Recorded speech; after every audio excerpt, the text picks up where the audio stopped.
Master the art of asking permission. Could I? Could you? Hello there, English learners. In today's lesson, we're going to discuss an essential part of the English language: asking for permission using the word could. If you've been wondering how to sound polite and respectful when asking for something, this video is just for you. First off, let's understand what could is. Could is the past tense of can, but in the context of asking for permission, it doesn't refer to the past.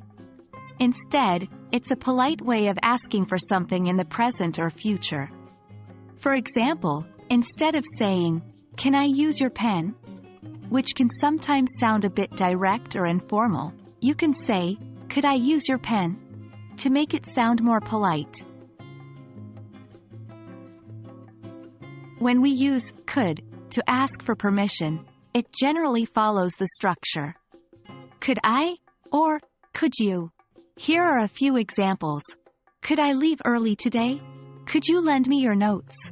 Remember, when you're using could to ask for permission, your tone of voice is also important. A polite, respectful tone complements the use of could and further conveys your intention to be respectful. When someone uses could to ask for permission, there are several ways you can respond. If you want to grant permission, you can say, "Yes, of course, certainly, absolutely." If you need to deny permission, try to do it politely. "I'm sorry, but I can't. I'm afraid that's not possible." And that's how you use could to ask for permission in English.